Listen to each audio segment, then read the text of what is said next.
Let's be honest, if you're watching this, chances are you've had a round or two where you stopped keeping score after the front nine. We've all been there. I've definitely had those days where I just want to chuck the clubs in the lake and call it a day. But today that changes. We're gonna tackle those demons head on.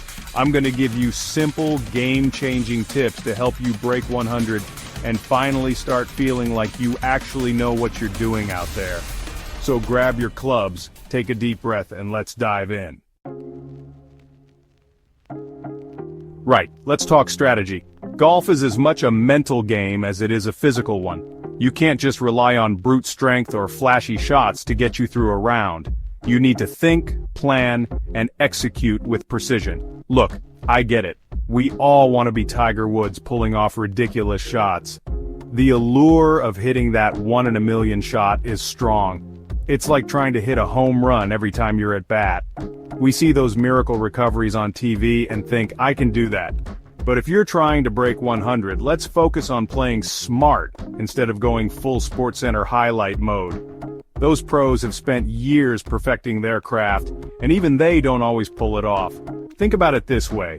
Would you rather be the guy who tries to smash it 250 yards over water and ends up in the drink? Or the guy who lays up, takes his medicine, and calmly two putts for a bogey?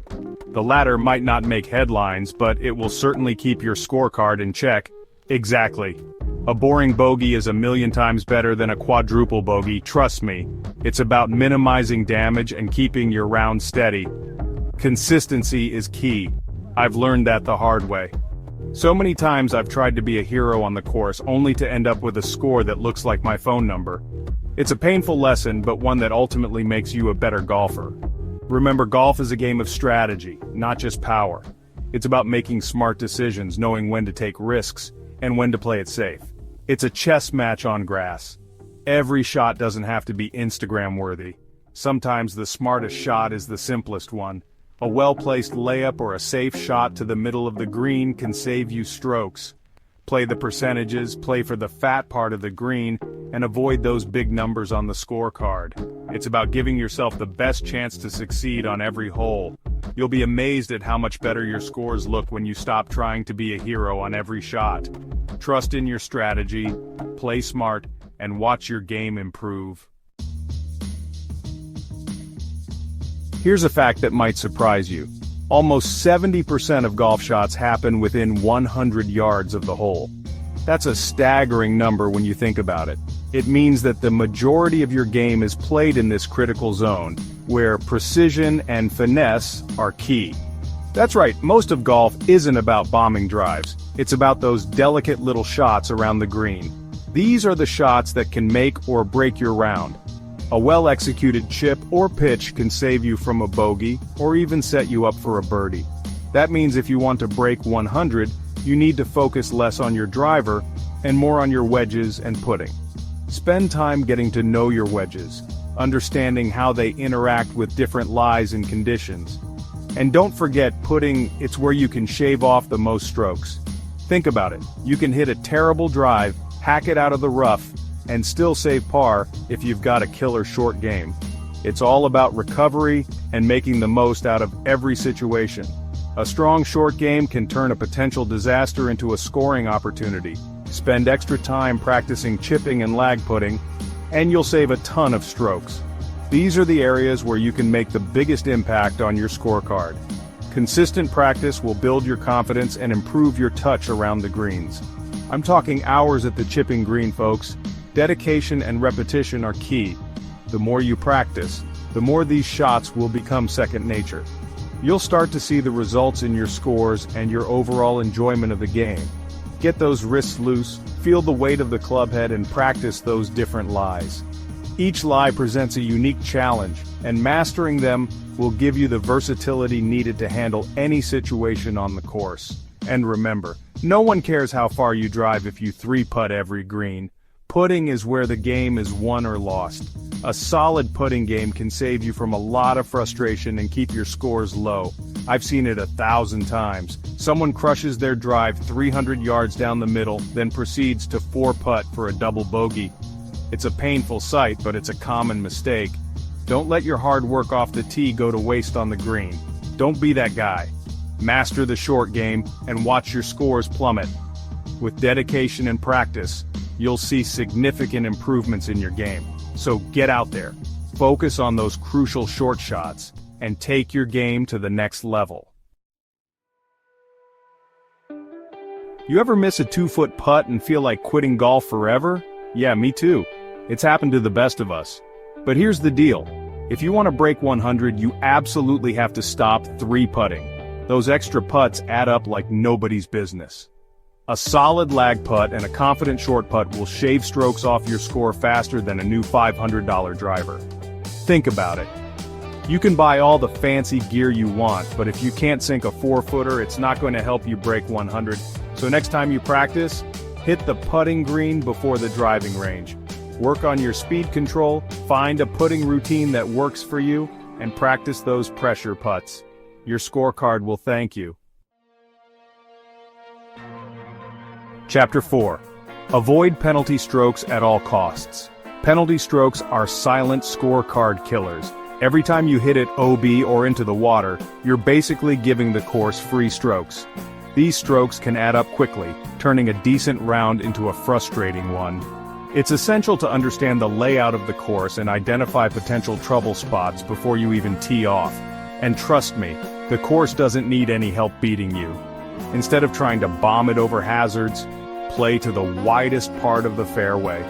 This strategy not only keeps you in play but also sets you up for a better approach to the green. Remember, precision often trumps power in golf. Remember, golf is a marathon, not a sprint. There's no need to be a hero on every shot. Consistency and smart play will always yield better results over the course of 18 holes. Focus on making solid contact and keeping the ball in play. And if you're in doubt, club down for control. A safe tee shot is always better than a long walk to the drop zone. Choosing the right club can make all the difference. Sometimes a shorter, controlled shot can keep you out of trouble and in a better position for your next shot. I'd rather hit a 220-yard drive straight down the middle than a 280-yard slice into the trees any day of the week. It's all about playing smart and managing the course effectively. Avoid those penalty strokes, and you'll be amazed at how much lower your scores can go. By playing strategically and avoiding unnecessary risks, you can shave strokes off your game and enjoy a more satisfying round of golf. Chapter 5. Know when to pick your battles. Picture this, you're in the deep rough, the green is 200 yards away over a water hazard. You could go for it, or you could take a wedge, punch out and live to fight another day. What's the smarter play? Breaking 100 isn't about hero shots, it's about avoiding disasters. So sometimes the best move is just getting the ball back in play. There's no shame in playing it safe. Remember, golf is a game of strategy. Sometimes the best club in your bag is the one that keeps you out of trouble. Listen, you don't have to swing like Bryson DeChambeau to break 100. You don't need to be hitting 350-yard bombs to shoot a good score, but you do need to put yourself in good positions off the tee. If your driver is inconsistent, consider using a 3-wood or hybrid instead. Sacrificing 20 yards for accuracy is totally worth it when you're playing from the fairway instead of someone's backyard. I know it's tempting to pull out the big dog on every par 4 and 5, but trust me, there's no shame in hitting a shorter club off the tee. Find the club that gives you the most confidence and consistency, and let it rip. Course management is like chess. Think ahead. Before you hit your shot, take a look at the hole and come up with a plan. Where's the trouble? Where's the safest place to miss? If there's a bunker in front of the green, aim for the safer side. If the pin is tucked behind water, go for the middle of the green instead. Play with a plan, and you'll start avoiding the double and triple bogeys that keep you stuck in triple digits. Remember, golf is as much a mental game as it is a physical one. Use that noggin. This is probably the most important tip of all. Golf is supposed to be fun. You're going to hit bad shots, and that's okay. It happens to everyone. The key is to stay positive and keep grinding. Don't let one bad hole ruin your round. Remember, even the pros double bogey sometimes. Shake it off, laugh it off, and focus on the next shot. Golf is a game that's meant to be enjoyed. So get out there, have some laughs, and remember, it's all about having a good time. And there you have it. 8 simple tips to help you finally break 100 and start enjoying your rounds even more. Follow these, and I promise you'll see lower scores and fewer lost golf balls. What's the biggest challenge you face on the course? Let me know in the comments. And don't forget, subscribe and hit that bell so you never miss another golf video. See you on the course.